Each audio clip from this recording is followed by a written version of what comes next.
नमस्कार. महाराष्ट्र स्पेशलमध्ये आपल्या सर्वांचे हार्दिक स्वागत.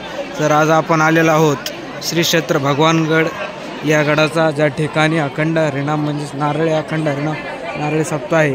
अशा घोगस पारगाव या ठिकाणी तुम्ही बघू शकता. या ठिकाणी प्रचंड अशी पब्लिक आहे. तिकडे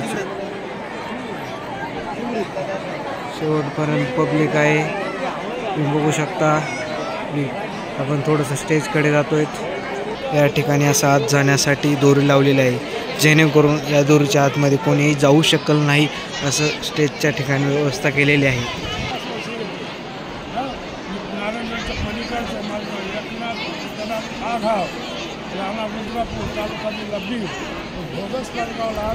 पंचवीस एकरमध्ये समाप्त सप्ताह आहे. तर जवळ 20 क्विंटलचे लाडू आणलेले होते, 4 टायला ते थोडे पापड आणले होते. मला समाधान वाटत. नारायणगडच्या पायथ्याचे आहेत बाबा तुम्ही? नारायणगड पायथ्याचा. नाही तुम्ही हे सांगा, आता इथं काय काय कार्यक्रम होतो इथं सांगा. भरपूर चालू आहे, 24 तास चालू आहे.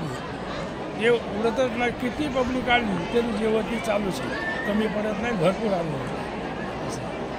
इथं या सोहळ्याला आल्यावर काय वाटतं? इथं आल्यानंतर इतकं समाधान वाटायला लागलं की माझ्याकरता आता या मनाने खूप आनंद वाटतो मला. या ठिकाणी आणखी जी टॉकीजचे जे कीर्तन महोत्सव आहे ते कॅमेरे तुम्ही बघू शकताय.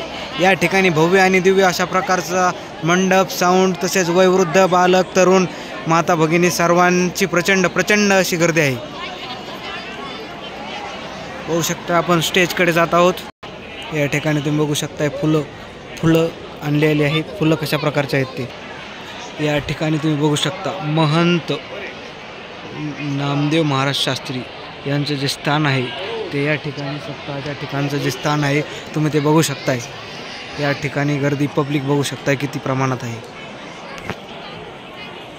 एवढं उन्हाळ्याचे कडक उन्हाळा असून देखील या धगधगत्या उन्हामध्ये पब्लिक फक्त आणि फक्त देवासाठी, धर्मासाठी जमलेले आहे.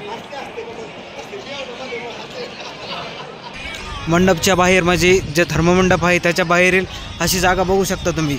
या जागेमध्ये जे रात्रीचे हरिकीर्तन आहे ते असे या जागेवरती होणार आहे. मंडपमध्ये थोडीशी अपुरी जागा आहे. आत्ताच मंडपमध्ये पब्लिकला बसण्यासाठी जागा नाही, त्यामुळे जे हरिकीर्तन आहे त्या हरिकीर्तनाची व्यवस्था गावकऱ्यांनी अशा मोकळ्या जागेमध्ये ठेवलेली आहे. जवळजवळ ही 15 एकर जागा आहे असे ते बाबा म्हणाले आहेत. तुम्ही पब्लिक बघू शकताय. रात्रीच हरिकीर्तन या मोकळ्या जागेवरती होणार आहे. सर्व लाईटची व्यवस्था आहे, सर्व